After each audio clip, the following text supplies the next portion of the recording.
Entonces voy a dar una breve acotación sobre esta nueva serie. La semana pasada iniciamos una serie que llamamos Los Nombres de Dios. ¿Por qué? ¿Por qué iniciamos esta serie? Porque a través de ir hablando de los diversos nombres con que Dios es conocido en su palabra, vamos a conocer mejor a nuestro Señor, mejor quién es Dios. De manera tal que conociéndole mejor a Él, vamos a poder entonces adorarle como Él quiere, en espíritu y en verdad. Y por eso, tras esta serie de los nombres de Dios, vamos a tener una serie de adoración, para entonces adorar a nuestro Señor, al Dios que conocemos correctamente.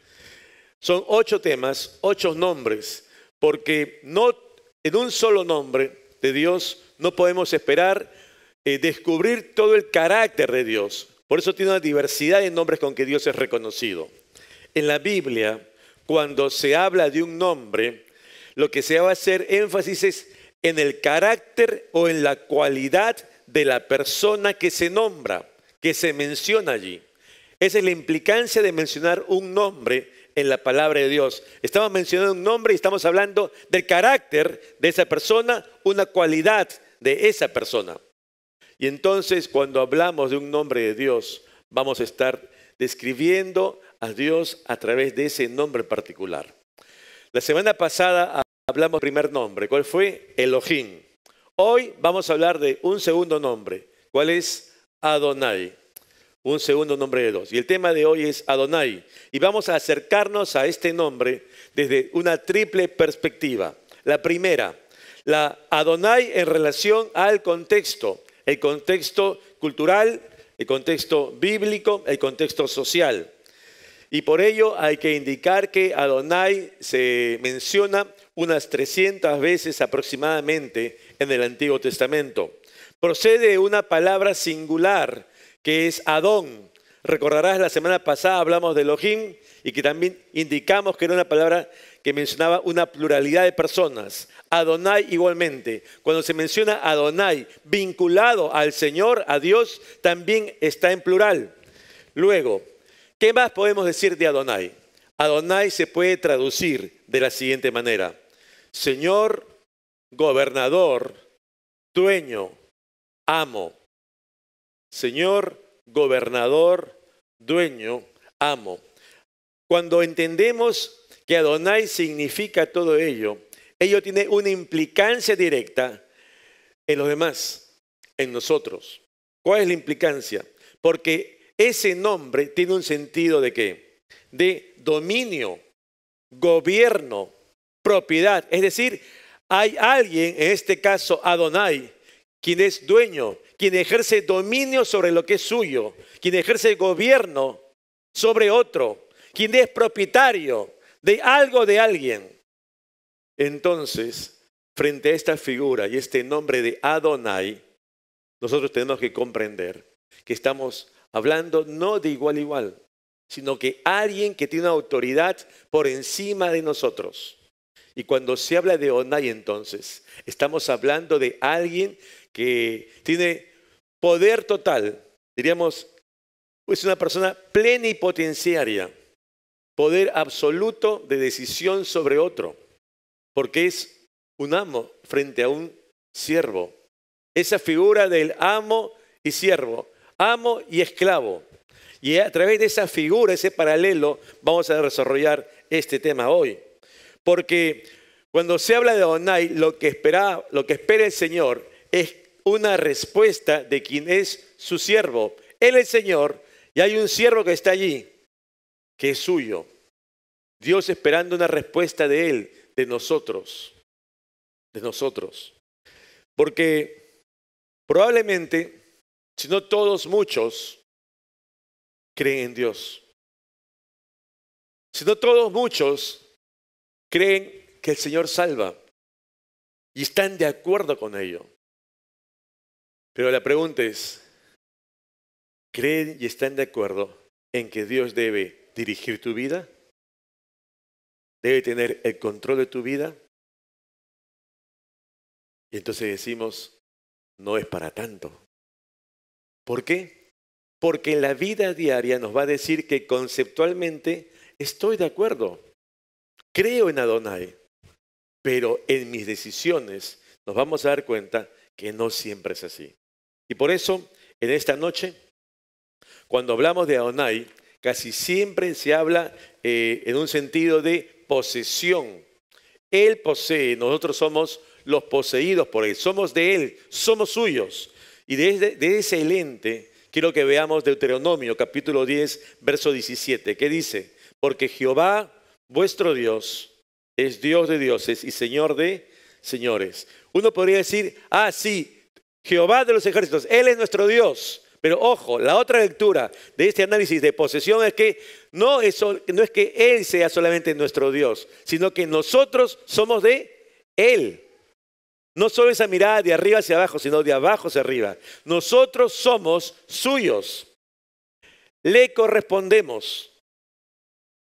Y bajo esa perspectiva es que hay que entenderlo. Por eso, cuando se menciona en esta relación de autoridad, de gobierno, de poder, de propiedad, cuando se hace referencia a la creación, es que también el Señor, en este caso, como Adonai, precisa justamente el total gobierno y autoridad que tiene sobre lo creado.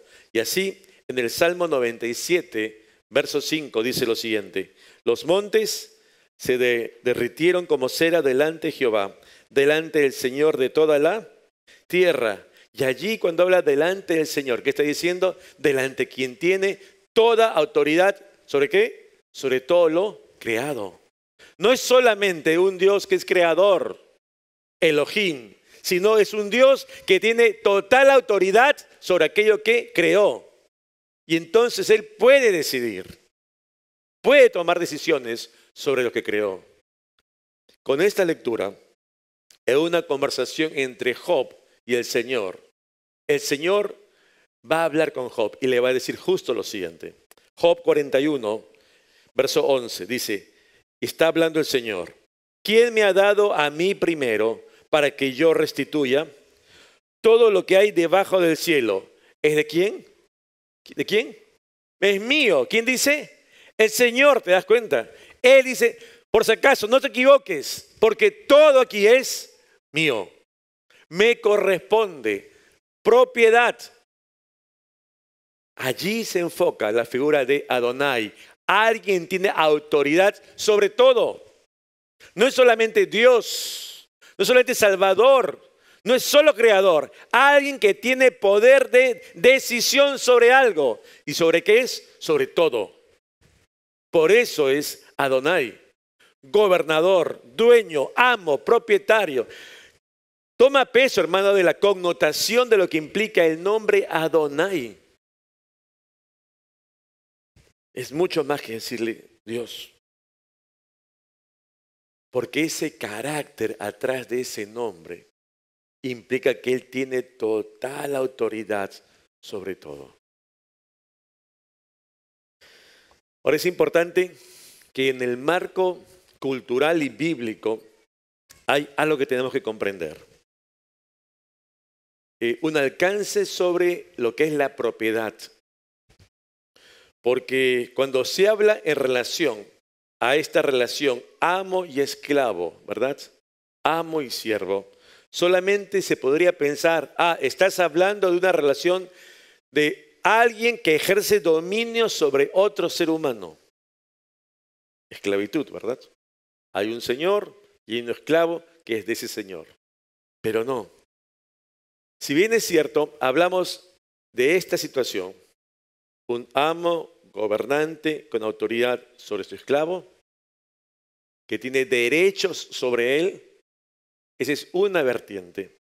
La otra vertiente, cuando se habla de propiedad, ¿cuál es? Que ese amo, ese señor, también tiene una responsabilidad para con su siervo, para con su esclavo. ¿Sabes cuál es? Cuidar de él, protegerlo, alimentarlo, guiarlo, atenderlo. Recuerda, Si el esclavo es propiedad de ese señor, si ese esclavo muere, ¿quién pierde finalmente? ¿No es el señor? ¿Quién es el más interesado en cuidar que ese esclavo esté bien? Más que ese mismo esclavo, es el Señor.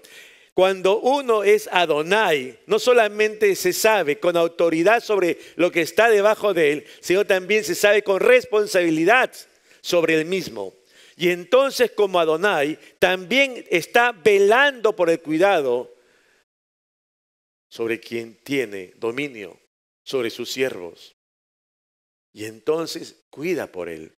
No solamente ejerce poder, sino también da cuidado. Da cuidado. Por eso podríamos tomarlo en un sentido extenso, que un criado, un esclavo, un siervo podría ver a ese amo no solamente como su propietario, como quien tiene el poder de decisión de un día a otro decirle, hoy día termina tu vida y mueres, porque eso lo podía hacer el amo sobre su esclavo, sino que también ese esclavo podía ver en él aquel que lo cuidaba como un hijo de casa ve a ese padre de familia, ¿verdad? El padre de familia vela por todos los que están a su cuidado. Y ese esclavo no estaba exento de ese cuidado. Por eso, cuando leemos el Salmo 145 y David lo expresa refiriéndose a Dios, dice, los ojos de todos esperan ¿en quién? En ti, Dios. Los hombres. Nosotros esperamos en ti y tú le das su comida a su tiempo. El ser humano se sabe cuidado por quién principalmente, por el Señor. Esa actitud de cuidado de Dios para con el hombre. Y ese hombre expectante de siempre ver el cuidado, la mano de Dios, su amor manifiesto de diversas maneras, es lo que no se ha cortado. El hombre esperando y Dios brindando ello. Por eso, cuando se habla de esta figura de amo y esclavo, amo y siervo, señor y siervo, no se debe ver solamente, esto es un tema de tiranía en un tiempo. No, aquí estamos viendo la conculcación de derechos de algunos. Lo que también podemos ver es que está emergiendo aquí una nueva relación. Una nueva relación. Es un amo que no está ajeno ¿a qué? A la necesidad de su siervo. Es un amo que no está desinteresado de lo que acontezca con quien está debajo de él. Es un amo que está interesado en lo que acontece. Ciertamente, no es una relación igualitaria, pero sí es una relación de dependencia. Hay alguien que depende de su Señor. Es un subordinado de su Adonai, pero ojo, es alguien que está confiado en él. Es un hombre que ha aprendido a vivir confiado en su Señor, porque ha aprendido en la vida que si bien es cierto, él puede tomar decisiones sobre mí, no hay mejor lugar que estar bajo su amparo y su cuidado. Y entonces puedo vivir, a pesar de esta relación, realmente a plenitud. Porque no hay nada mejor que estar en el centro de la voluntad de Dios y a su cuidado. ¿De quién? De Adonai, el Señor. Y por eso cuando vemos a Adonai vinculándolo con Dios, Él tomando nuestra vida y ejerciendo su autoridad y llevándonos por donde Él quiere, entonces podemos estar seguros de que Él nos guiará a los mejores pastos y nos dará la respuesta a lo que Él realmente quiere para nosotros, el cumplimiento de sus planes y sus propósitos en nuestras vidas.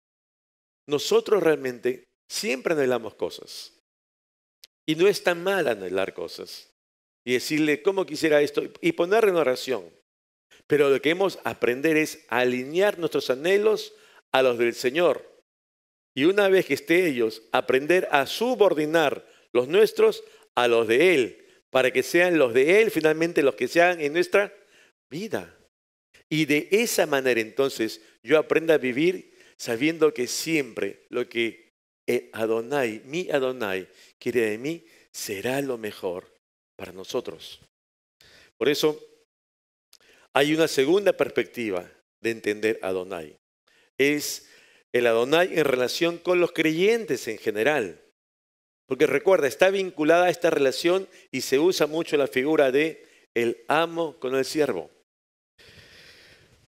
Cuando se habla de Adonai, se habla de una relación entonces entre dos. De Dios con el hombre, de nosotros con Dios. Él como el Señor, nosotros como sus siervos. Él esperando una respuesta nuestra ante Él. Y en esta hora quisiera compartir contigo un personaje que aparece en la Escritura, que nos va justamente a ilustrar un poco cómo es la relación cotidiana del ser humano con Dios como Adonai. Y la persona es Abraham. Abraham allí, vamos a verlo en Génesis 12. Génesis 12:1 dice la palabra: pero Jehová había dicho a Abraham: vete de tu tierra y de tu parentela y de la casa de tu padre a la tierra que te mostraré. Pero Jehová, y ahí ves el tetagrama, ¿verdad? 4 letras en el idioma hebreo. Recuerda que en el idioma hebreo no había vocales. Nosotros le ponemos vocales para castellanizar de una manera y por eso tú has escuchado Yahvé, ¿no? Y está, pero en verdad no es ni Yahvé, no es ni Jehová, es el tetagrama usado por el pueblo de Israel y que ellos no podían ni mencionar ese nombre. Y entonces vamos a poner Yahvé o Jehová, se le presenta un día a Abraham y le hace un pedido: sal de la casa, de esta tierra, de la casa de tu padre, a la tierra que te mostraré. ¿Qué hace Abraham? Obedece. ¿Qué hace? Le cree y sale. Sale de Ur de los Caldeos a lo que hoy conocemos como la tierra prometida. Esa tierra que fluye leche y miel. Abraham sale. Es interesante que él sale en respuesta a este Dios. Yahvé, Jehová, este Dios que se le da a conocer solamente así. Y sale porque va a comenzar una relación de dependencia entre Abraham y Dios. Y aquí está expectante justamente algo que va a tener que ir descubriendo Abraham poco a poco. Porque la primera vez que se menciona Adonai en la palabra de Dios se da justamente en boca de Abraham. Ya no en el capítulo 12, sino en el capítulo 15. Entre el capítulo 12 y el capítulo 15 han transcurrido 10 años. Han pasado 10 años desde que Abraham salió de Ur. Y entonces el escenario es el siguiente. Génesis 15:1, que dice: después de estas cosas vino la palabra de Jehová a Abraham en visión diciendo: no temas, Abraham, yo soy tu escudo y tu galardón será sobremanera como grande. ¿Qué le dijo Dios a Abraham? Yo soy tu escudo. Yo soy tu escudo. En el hebreo antiguo, ¿qué representaba el escudo? Representaba una pared de protección, un muro de contención, ese rodear de Dios, que implicaba ese cuidado de Dios. ¿Qué le está diciendo Dios a Abraham? Abraham, yo te cuido, no estás solo, no estás desprotegido, yo te cerco tu vida con mi amor. Yo estoy cuidando de ti, no estás solo, Abraham, no estás solo. Yo estoy contigo y estoy atento a ti y cuido de ti. ¿Qué más le dijo el Señor a Abraham? Yo te voy a galardonar, ¿verdad? ¿Qué implicaba ello? El pago de un salario, la recompensa por algo que había hecho. Es decir, finalmente había el dar algo por algo que se trabajó, que se hizo. ¿Qué hizo Abraham? Obedeció. Salió de Ur a la tierra que Dios le indicó. ¿Qué estaba de por media hora? La recompensa. La recompensa. Es interesante que en este contexto, si te percataste, cómo empezó Dios a hablar con Abraham, le dijo, no temas, Abraham, yo soy tu escudo. ¿Por qué Dios le dice, antes de decirle, soy tu escudo, le dice, no temas? Porque esa era la situación de Abraham. Han transcurrido 10 años. ¿Y cómo está el corazón de Abraham? Está conmovido, está turbado. Él ha escuchado hace 10 años una promesa, pero que hoy no la ve realidad. Y es que muchas veces nosotros somos como Abraham, que queremos las cosas ¿para cuándo? Para ayer. Ya quiero las cosas. Señor, tú me dijiste, ¿dónde está? No lo veo. ¿Somos así o no? Claro que sí. Porque queremos las cosas inmediatas. Y no solo en el trabajo, también en nuestras vidas. ¿Por qué no se da esto? ¿Qué tengo de mal? ¿Por qué no me bendices, Dios? Y entonces, ya no es una oración, ya no es una súplica, ya es una demanda. Y bajamos al Dios de los cielos y lo sentamos en el banquillo de los acusados. ¿Qué pasa, Dios? Porque eres así conmigo. Comenzamos a juzgar a Dios porque no nos da lo que le pedimos. Y no nos damos cuenta que es una relación, es una vía en doble tránsito. No solamente que nosotros estamos expectantes de Dios, sino que Dios también está expectante de nosotros. No solo que nosotros vemos a Dios, sino que Él nos ve a nosotros. Y Dios también espera de nosotros, sus siervos, respuestas. Y nos olvidamos de ello. Solamente pensamos en nosotros. Y no nos damos cuenta que Dios conoce no solamente nuestro presente y sabe perfectamente que esa promesa está en pendiente, que porque Dios no se ha olvidado. Pero Él conoce también nuestro pasado y nuestro futuro. Y si en alguna ocasión no nos ha dado todavía el cumplimiento de esa promesa, ¿sabes por qué? Porque nuestro corazón no ha aprendido todavía a doblegarse, a ponerse delante del Señor, a rendirse ante Él, a tener un corazón contrito y humillado. Porque probablemente nuestras vidas aún no estén listas, como Abraham, a recibir el cumplimiento de la promesa. Porque no era el tiempo, no estábamos listos. No es que Dios dejara sin efecto lo que le había prometido, pero no era el tiempo para que ese cumplimiento nos alcanzara. Y Abraham tiene que comenzar a descubrir que aún en su vida Dios tiene que trabajar. Que a su tiempo Dios cumplirá sus propósitos en él. Pero que hoy tiene que comenzar a conocerle más a Él. ¿Cómo le conocemos nosotros más al Señor? A través de nuestro tiempo devocional, ¿verdad?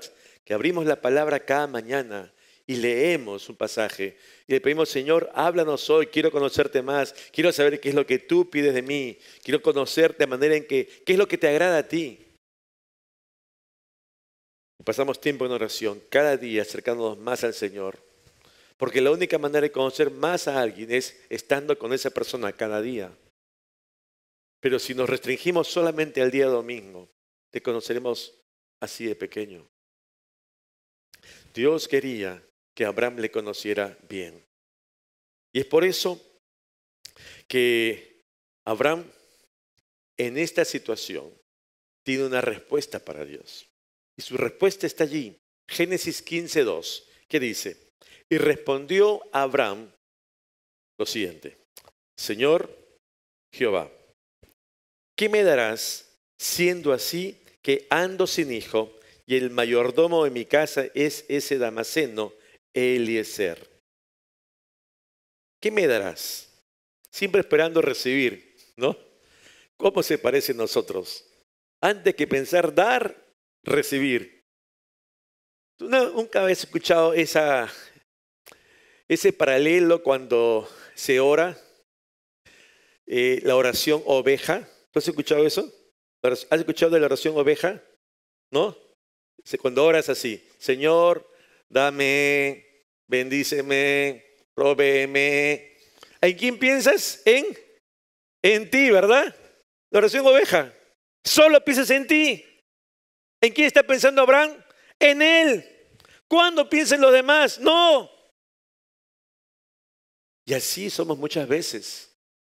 Nuestras oraciones solamente se restringen a que Dios suple mis necesidades. No importa el planeta entero. Mírame a mí. Y Abraham tiene que comprender que él no es el único en el planeta.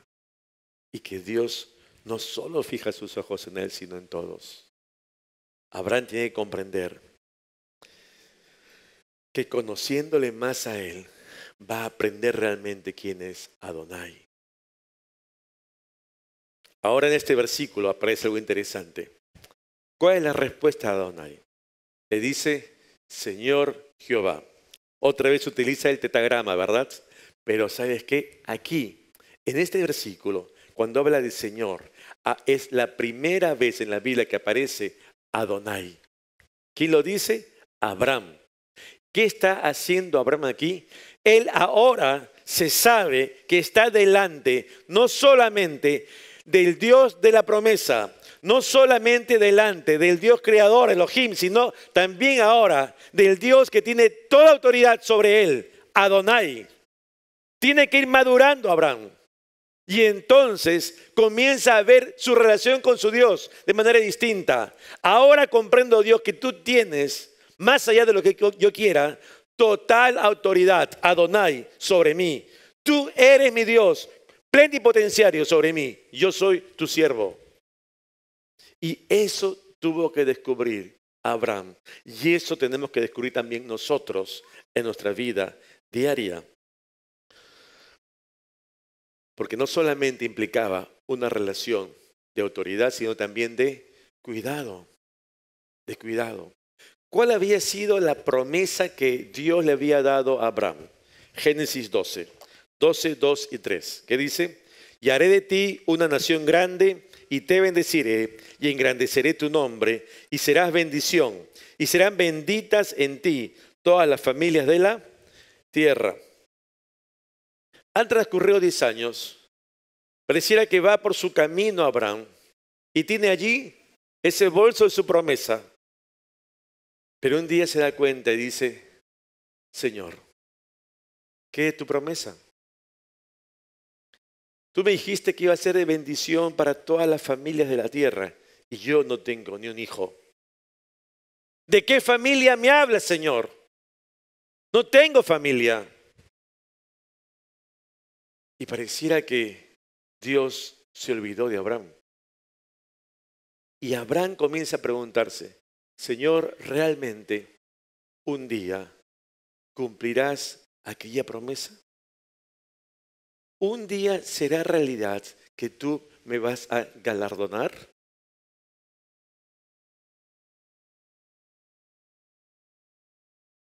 En la figura de Adonai, recuerda, no solamente era autoridad, sino era también cuidado.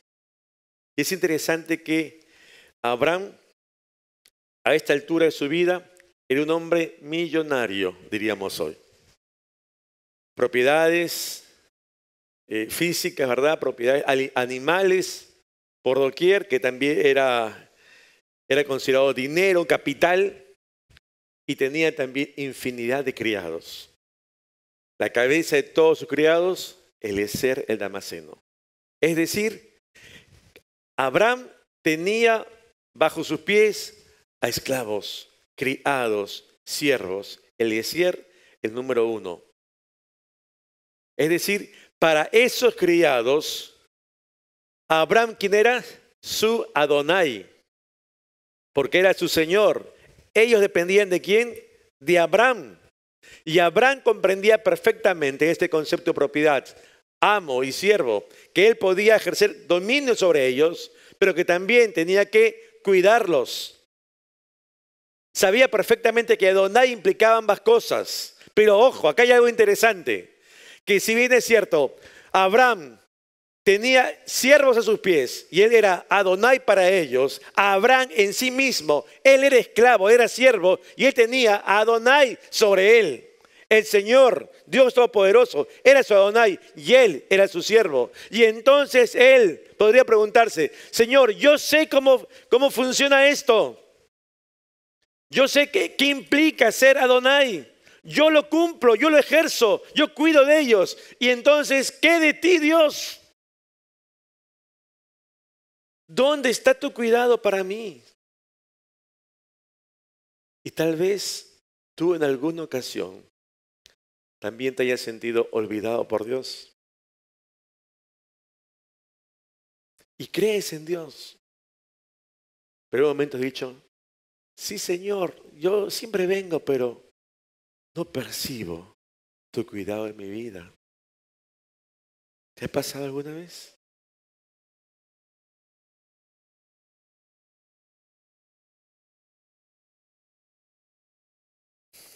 Es por eso que tenemos que comprender esa respuesta de Abraham. Génesis 15:3. Dijo también Abraham, mira que no me has dado prole, y aquí que será mi heredero un esclavo nacido en mi casa. ¿Qué le está diciendo a Abraham a Adonai, su Señor? Señor, tu promesa quedó en nada. ¿Quién me va a heredar? ¿No va a ser un esclavo, Eliezer? ¿Sabes qué me llama la atención? Que no le va a heredar Lot. No le va a heredar un hermano de Abraham, el sobrino nieto de Abraham. No, no un familiar lejano. No. ¿Sabes quién le va a heredar? Un esclavo en su casa. Qué interesante. Porque en el contexto, fíjate bien la actitud. La herencia, porque habla de heredar. La herencia se da ¿cuándo? Cuando el que da herencia fallece, ¿verdad? Tiene que fallecer. Pero está dejándole todos sus bienes a alguien. Le sucede en todos esos títulos. ¿A quién se lo deja? A uno de sus esclavos. Está velando por su cuidado aún más allá de que él esté físicamente delante de ellos. Que habla de ese cuidado incluso posterior que él como amo, como Adonai de aquellos que son dependientes de él aún muerto en vida se está proyectando y está velando por el cuidado de sus hijos. Mire ese cuidado. Claro, él no esperaría que sea Eliezer, porque él anhelaba un hijo también y su propia familia.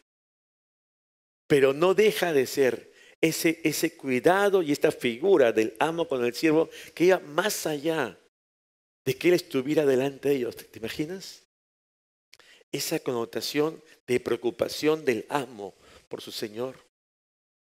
Y te das cuenta que cuando se habla de Adonai, no se habla solamente de alguien que ejerce dominio. Sí, pues, tengo que obedecer. No, sino que qué bueno que Él se preocupa por mí. ¿Quién como Adonai en mi vida? ¿Quién como Él?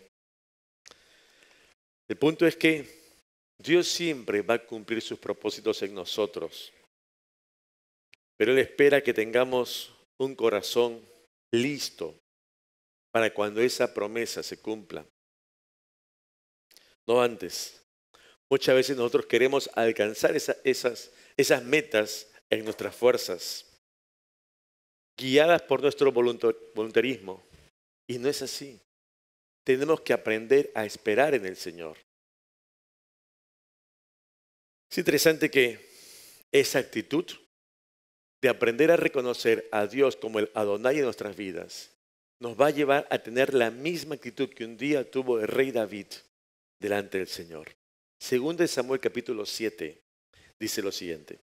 Entonces el rey David fue y se presentó ante el Señor y le dijo, Señor y Dios, ¿quién soy yo y qué es mi familia para que me hayas encumbrado tanto?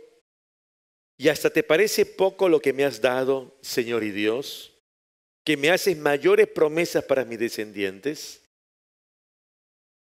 No hay nadie que actúe como tú, Señor y Dios. ¿Qué más te puedo decir, Señor y Dios, si tú me conoces mejor que nadie? Qué interesante que en 3 versos, 4 veces, David le dice, Señor y Dios. Es interesante que en la literatura hebrea, esta mixtura, Señor y Dios, ¿sabes a qué hace referencia? A Adonai. Aquí David está reconociendo en su Señor no solamente a Dios, sino a aquel que tiene total autoridad sobre su vida, Adonai. Y más allá de ese reconocimiento y gratitud porque Dios le bendice, la actitud en el corazón de David es saber que él ejerce dominio y está en control de todo lo que acontece con su vida. Y es la misma actitud que deberíamos tener también nosotros. Los tiempos para el cumplimiento de las promesas del Señor, recordemos, son de Él, no nuestras. Por eso en Génesis 15, versos 4 al 6 dice, luego vino a él palabra de Jehová, la respuesta de Dios a Abraham, diciendo, no te heredará sino un hijo tuyo, será el que te heredará. Y lo llevó fuera y le dijo, mira ahora los cielos y cuenta las estrellas si las puedes contar. Y le dijo, así será tu descendencia. Y creyó a Jehová y le fue contada por justicia. Y luego de esta desazón de Abraham, otra vez Dios lo trae hacia sí. Le dice, mira Abraham, recuerda ante quién estás. Yo tengo el control. Déjame guiar tu vida. ¿Tú ves los cielos y las estrellas? Así va a ser. No lo dudes, así va a ser. ¿Y qué pasa con Abraham? Nuevamente cree. Nuevamente cree. Y qué hermoso cuando volvemos a sintonizarnos con Dios. Ese es el lado bonito. El lado horrible, ¿cuál es? Lo que pasa en el capítulo siguiente. Porque pasamos del capítulo 15 al capítulo 16. ¿Y qué encontramos en el escenario? Que está ahora David que creyó a Dios nuevamente y que toma por mujer a la sierva, a la criada de su esposa, la hace suya y tiene un hijo. Y nace Ismael. Y no solamente nace un hijo, nace un pueblo. Un pueblo que va a estar permanentemente antagónico al pueblo de Dios, al pueblo de Israel, de la simiente de quién? De Isaac, el verdadero hijo de la promesa, que nace 14 años después que Ismael. ¿Qué pasó con Abraham? ¿No es que le creyó? Y entonces, ¿para qué se mete con otra mujer?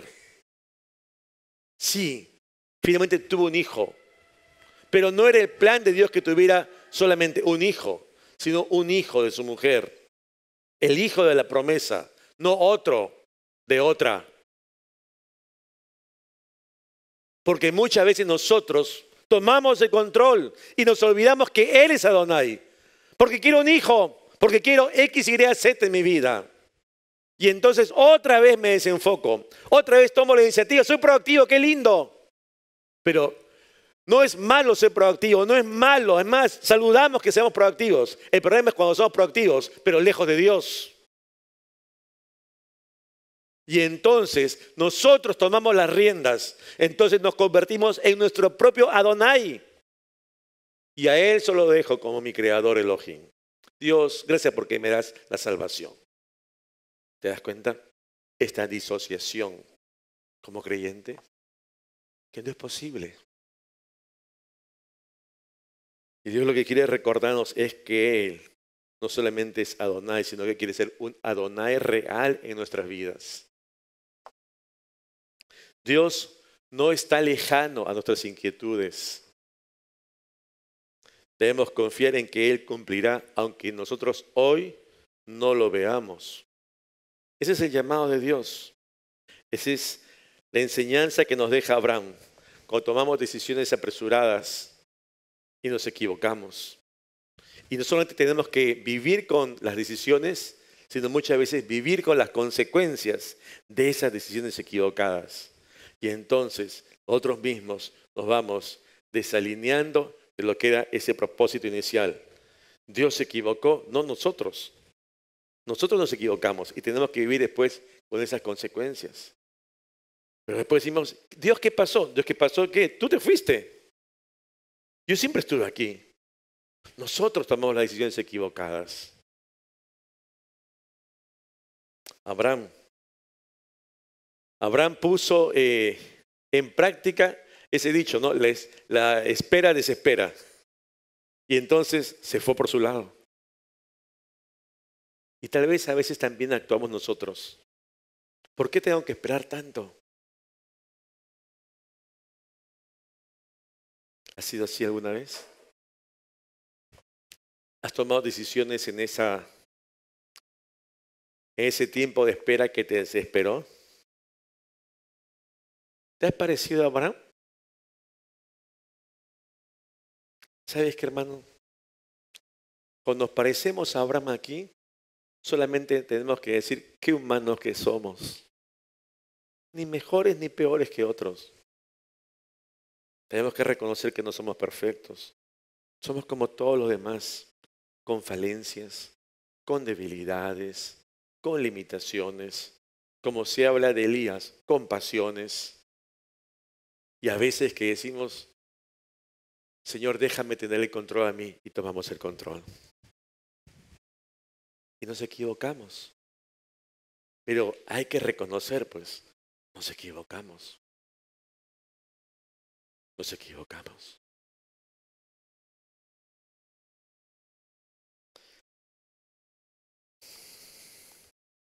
Aprender a vivir bajo esa soberanía y gobierno del Señor. Cuando vivimos en esa relación de dependencia, vamos a poder decir lo que un día se escribía en el Salmo 123 a manera de un cántico. Salmo 123 dice, he aquí como los ojos de los siervos, sigue esa figura, amo siervo, como los ojos de los siervos miran a la mano de sus señores y como los ojos de la sierva a las manos de su señora, así nuestros ojos miran a Jehová nuestro Dios hasta que tenga, ¿qué? Misericordia de nosotros. Porque el siervo finalmente siempre tiene sus ojos expectantes ¿en quién? En su Adonai. Aquel que va a velar siempre por él. Aun cuando el panorama sea de terror, sea de penumbra, sea de sequía. Aprender a vivir tomado en la mano de un Dios que es Adonai me debe traer a mí la convicción de que finalmente Él se encarga y Él cumpliendo sus planes perfectos en mi vida hará que yo realmente tenga contentamiento con lo que tengo. ¿Sabes lo que pasa? Que los hombres mayoritariamente, ¿qué quieren de Dios? Su bendición. Pero ¿qué no quieren? Darle a Dios el derecho de propiedad sobre nosotros. Señor, ejerce tu autoridad sobre mí. Eso no. Solamente dame tu bendición. Y ese es el gran problema del ser humano. El gran problema del creyente. Porque solamente queremos recibir, pero no estoy dispuesto a rendir mi vida. Señor, obra en mí tu voluntad. Obra en mí tu autoridad.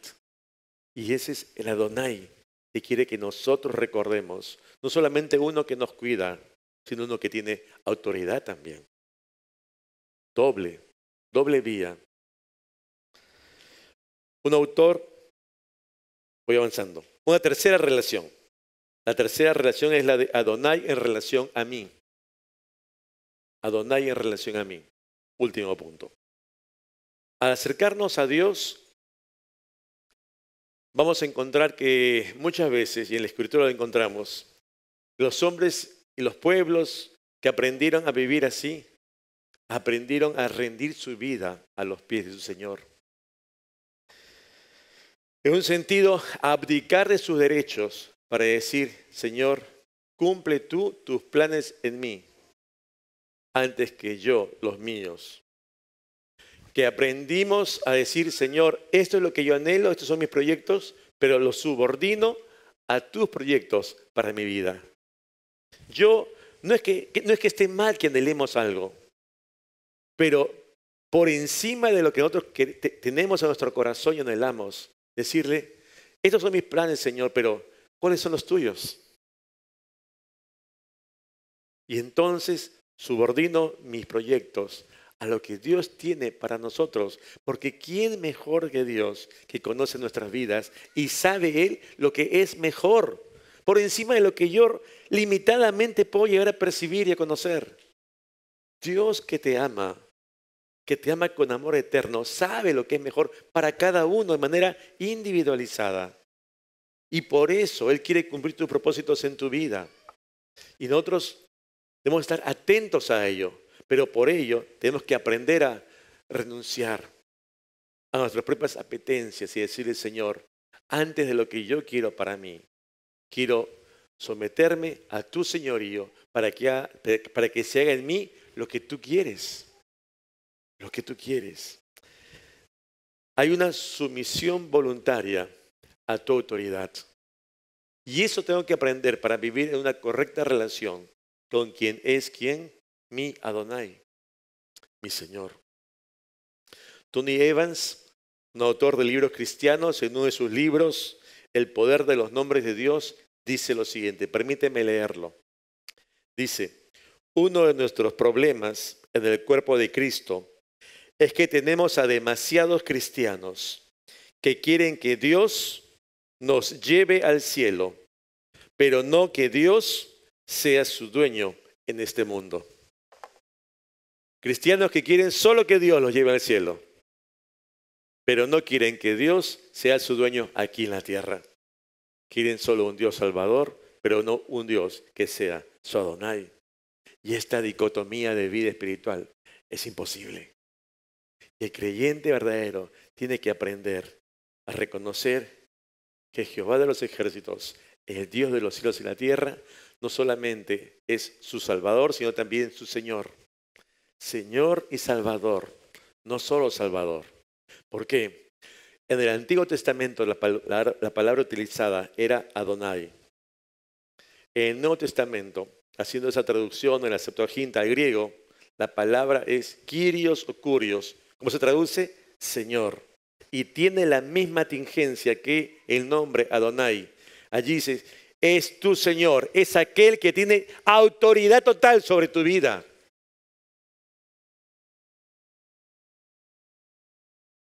Y entonces tenemos que comenzar a reconocer que cuando decimos que Dios es nuestro Señor y Salvador, entonces estoy pensando en que Él es ¿quién? Mi Adonai. Él es quien tiene total autoridad. No es solamente un tema del pasado, un tema que tiene que ver con Abraham, un tema que tiene que ver conmigo como hijo de Dios. Él es mi Señor. Él es mi Señor. A tal punto que hay una elección que yo tomo. Una elección libre, una elección voluntaria, que incluso en ese símil de la figura del esclavo frente a su amo, es la figura del esclavo perpetuo. ¿En qué consiste ello? Tú recordarás que en los contextos donde se desarrolla la esclavitud, no es que un esclavo sea esclavo por siempre, sino que hay diversas maneras por las que un esclavo puede llegar a ser libre. Hay diversas formas en todas las culturas en que un esclavo puede ser libre. No vamos a entrar a ese tema. No vamos a entrar a ese tema. Pero eso es real, eso es factible. A tal punto que en la palabra de Dios, en ese contexto de esclavitud y amo, se habla de esa figura, de que hay un esclavo que ahora tiene toda la potestad de ser libre finalmente para poder decidir sobre su destino. ¿Y qué decide este hombre que ahora es libre para decidir e ir por el mundo? Decide no tomar esa decisión, Más bien que decide ser esclavo perpetuo de su Adonai. ¿Qué hombre en su sana conciencia, su sano juicio decide no tomar la libertad y seguir allí esclavo de otro? ¿Quién?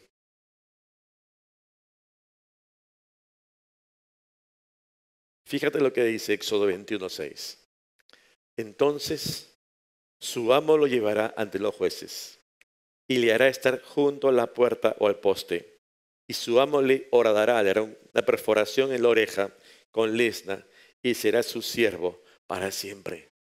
Este esclavo que tiene la potestad de ser libre, decide no serlo. ¿Y decide qué? Ser esclavo para siempre de este amo, de este Adonai. ¿Por qué? Es la gran pregunta. ¿Por qué? ¿Por qué alguien tomaría esta decisión? ¿Sabes por qué? Porque este esclavo sabe que no hay mejor manera de vivir que estando sujeto a esa autoridad que es su Adonai. No solamente que gobierna su vida, sino que le cuida siempre. ¿Para qué va a tomar decisiones afuera si este es el mejor lugar delante de su Señor? Y en ese símil también pasamos al Nuevo Testamento y a nosotros como iglesia, a nosotros como creyentes de este tiempo. Porque también tenemos que recordar que Dios también nos ve así, como sus siervos. Y Él como el Señor. Permíteme leer unos versículos más y acabamos. 1 Corintios 6, 19, 20. Dice, ¿acaso ignoran que el cuerpo de ustedes es templo del Espíritu Santo que está en ustedes y que recibieron de parte de Dios y que ustedes no son dueños de sí mismos? ¿Qué? Ustedes no son dueños de sí mismos. ¿Por qué? Da la razón. ¿Cuál es la razón? Porque ustedes han sido, ¿qué? Aquí le dirige a la iglesia, a los creyentes. Ustedes, por si acaso, no son absolutamente libres. Ustedes han sido, ¿qué? Comprados. El precio de ustedes ya ha sido pagado. Capítulo 7, verso 22 en adelante. Sigue Pablo, dice, porque el que era esclavo, cuando el Señor lo llamó, es libre en el Señor. Del mismo modo, el que era libre cuando el Señor lo llamó, ahora ¿qué cosa es? Esclavo, siervo de Cristo. Ustedes han sido, ¿qué? Comprados por un precio. Tú cuando ibas al mercado de esclavos, tú encontrabas no a un hombre allí, sino a un producto. Algo que se negocia, se compra y se vende. Ese es el mercado, ¿verdad? Alguien que pone sus productos a disposición, un vendedor, y viene alguien que compra, un comprador. ¿Qué más hay de por medio de un comprador, un vendedor y un producto? Tiene que haber un precio para que se cierre toda esta etapa de la compra-venta. Y entonces, ¿qué nos dice el Señor? Que nosotros hemos sido comprados por Él. ¿Cuál fue el precio que el Señor pagó por nosotros? En ese símil, lo que dice acá Efesios 1, 4 al 7. Por amor nos predestinó para que por medio de Jesucristo fuéramos adoptados como hijos suyos, según el beneplácito de su voluntad, para la alabanza de la gloria de su gracia, con la cual nos hizo aceptos en el amado. ¿Quién es el amado? Jesús. En Él, ¿en quién? En Jesús. Tenemos ¿qué? La redención por medio de su sangre. El perdón de los pecados según la riqueza de su gracia. Sigue Colosenses 1:11 en adelante dice, así con gran gozo darán las gracias al Padre que nos hizo aptos para participar de la herencia de los santos en luz y que también nos ha librado del poder de la oscuridad y nos ha trasladado al reino de su amado Hijo. ¿Quién es? Jesús. ¿En quién? En Jesús tenemos ¿qué cosa? Redención por su sangre, el perdón de los pecados. ¿Qué cosa es redención? Que se menciona tantas veces. Compra. La traducción teológica aquí de redención es hemos sido comprados. Comprados por precio. ¿Cuál fue el precio que se pagó por nosotros? La sangre de Cristo. Jesucristo fue a la cruz y allí dio su vida por nosotros. Nosotros lo visualizamos con nuestros ojos al ver la sangre sobre el madero, pero que significa la muerte de Jesús, la muerte de nuestro Señor. Es allí, ese fue el precio que pagó nuestro Señor por nosotros. sus hijos. Y es por eso que Él, ahora esa figura de Señor, nos ve a nosotros como sus siervos. ¿Por qué? Porque hemos sido comprados por precio. ¿Cuál fue el precio? La vida del Señor Jesús, su sangre derramada en la cruz. Y entonces Él como Señor nuestro, ¿qué espera de nosotros sus siervos? ¿Qué espera? Sujeción, obediencia y también obediencia a su autoridad, pero también expectación de dependencia. Señor, finalmente yo sé que tú te encargas porque eres mi Adonai. Y ese es el llamado que nos hace Dios. Más allá de pensar que me convierto en un robot, no, sino que más bien voluntariamente digo, Señor, no sea yo sino tú, porque sé que tú tienes lo mejor para mí. Y aprendo a vivir de esa misma manera que vivió Jesús cuando estaba camino a Getsemaní. ¿Qué dijo Jesús? Allí está en Lucas 22. Dijo finalmente, en ese escenario, no se haga mi voluntad. Yo sí quisiera tantas cosas, pero voy a subordinar mi voluntad ¿a quién? A tu voluntad, Dios. ¿Por qué? Porque tú eres mi Señor, mi Kyrios, mi Curios, llámalo como mejor creas, tú eres mi Adonai. Y entonces yo me someto a tu señorío en mi vida. Sé mi Señor. Cuando aprendemos ello, entonces, ¿sabes qué? Nuestra vida cotidiana, pase lo que pase, podremos decir lo que un día el apóstol Pablo le dijo a la iglesia de Roma y se hace una realidad ahora en nosotros. Con eso termino. Romanos 14:8. Un versículo famosísimo. Lo cantamos y en los velorios también se dice muchas veces. ¿Qué dice? Pues si vivimos para el Señor, vivimos. Y si morimos para el Señor, morimos. Así pues, sea que vivamos o que muramos, del Señor somos. ¿Cuántas veces lo hemos repetido? ¿Cuán digerible, cuán conocido es este pasaje? Pero ¿sabes cómo termina? Sea que vivamos o que muramos, de nuestro amo. A eso se refiere con Señor.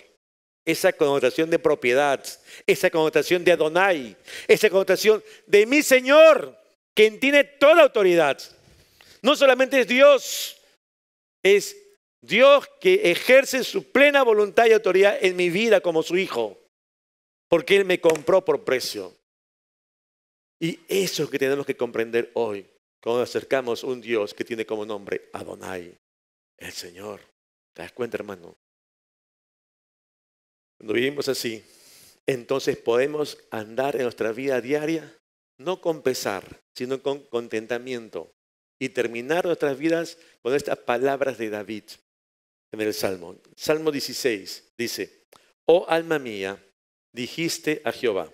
¿Qué le dijo? Tú eres mi Señor. No hay para mí, ¿qué? Bien, fuera de ti. Contigo lo tengo todo. Sin ti no tengo nada. Tú satisfaces plenamente toda mi vida. ¿Te das cuenta de esa connotación? Porque aprendí a confiar en ti, Dios, como mi Adonai. Ya no necesito nada más. Me tomo tu mano y te sigo, Señor. Eso es lo que quiere Dios, que aprendamos. Señor significa, de un lado, una completa posesión. ¿De quién? ¿De quién es mi autoridad? El Señor. Y también implica una completa sumisión. ¿De quién? De mi persona, como su siervo. Vivir en esa comunión con Dios, reconociéndole a Él como mi Adonai, implica que yo cedo para que Él ejerza realmente ese señorío que quiere tener en mi vida. ¿La quieres tú para tu vida? Es mi oración que sí. Vamos a orar, hermano. Te invito a meditar un instante en lo que has escuchado hoy.